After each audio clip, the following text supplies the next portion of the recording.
असम में गृह मंत्री ने अपने संबोधन में कहा, एक ओर कांग्रेस पार्टी है जो तोड़ने में विश्वास रखती है और दूसरी ओर भाजपा है जो जोड़ने में विश्वास रखती है। असम से बहुत समय बाद आतंकवाद, बंदूक, बम धमाके गए हैं और रोड ब्रिज बन रहे हैं।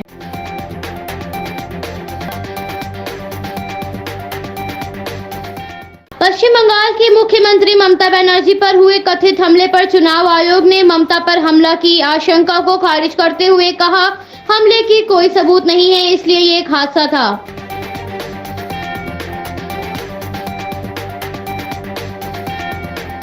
कमला नेहरू ट्रस्ट के खिलाफ विभिन्न धाराओं में मामला दर्ज किया गया है। हेराफेरी करने के मामले में कई सरकारी अधिकारियों और कर्मचारियों के खिलाफ भी मामला दर्ज किया गया है।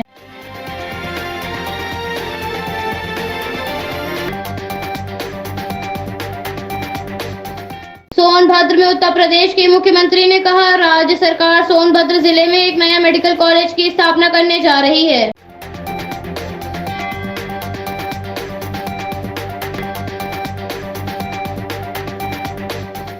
केंद्रीय गृह राज्य मंत्री जी किशन रेड्डी ने कहा, देश की जनता जान गई है कि ममता बनर्जी पर कोई हमला नहीं हुआ। इस पर चुनाव आयोग ने भी ये घोषणा कर दी है कि उन पर कोई हमला नहीं हुआ, ये सिर्फ एक दुर्घटना थी।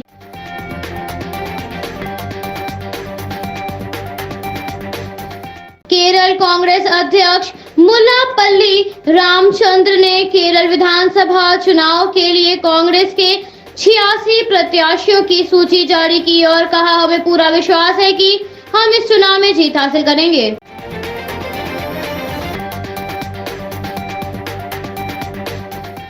राष्ट्रीय लोक समता पार्टी का जनता दल यूनाइटेड में हुआ विलय, इसका ऐलान उपेंद्र कुशवाहा ने बिहार के मुख्यमंत्री नीतीश कुमार की मौजूदगी में किया, जिसके बाद जेडीयू में शामिल होते ही नीतीश कुमार ने उपेंद्र कुशवाहा को संसदीय बोर्ड का अध्यक्ष बना दिया।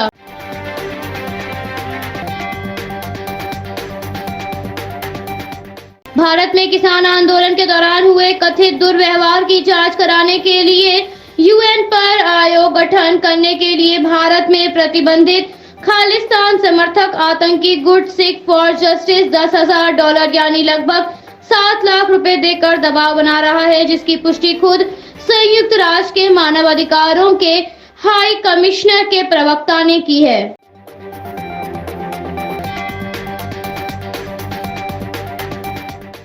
शुभेंदु अधिकारी के बाद अब उनके पिता शिशिर अधिकारी भी जल्द ही भाजपा में शामिल होंगे, क्योंकि टीएमसी ने उन्हें पार्टी से बिल्कुल अलग कर दिया है।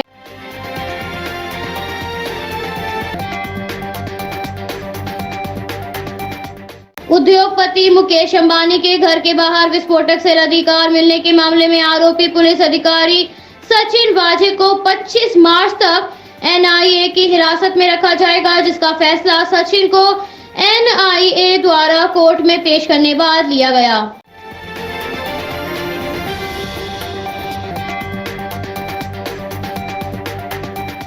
पुडुचेरी में विधानसभा चुनाव को लेकर तैयारियों के लिए कांग्रेस चुनाव समिति की बैठक रखी गई, जिस दौरान वहां हंगामा मच गया और पूर्व मुख्यमंत्री नारायणसामी की मौजूदगी में ही नेताओं ने जमकर हाथापाई शुरू कर दी।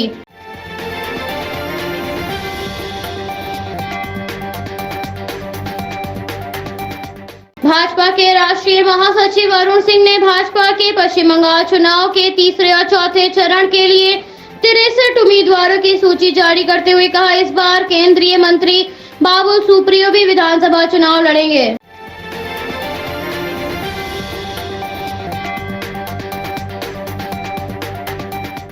महाराष्ट्र और केरल के बाद अब कर्नाटक और तमिलनाडु में भी कोरोना का कहर बढ़ता नजर आ रहा है, जिसमें कर्नाटक में 24 घंटों में कोरोना के मामले 1000 की संख्या में आने लगे, जिस कारण मुख्यमंत्री बीएस येदियुरप्पा ने आपातकाल बैठक बुलाई है।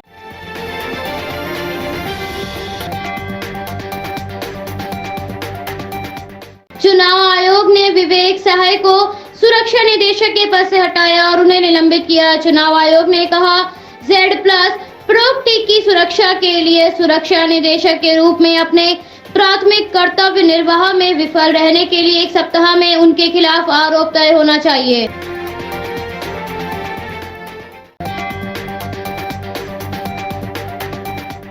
पृथ्वी शॉ की कप्तानी में मुंबई ने उत्तर प्रदेश के खिलाफ 6 विकेट से जीतकर विजय हजारे ट्रॉफी 2021 का फाइनल मुकाबला अपने नाम किया।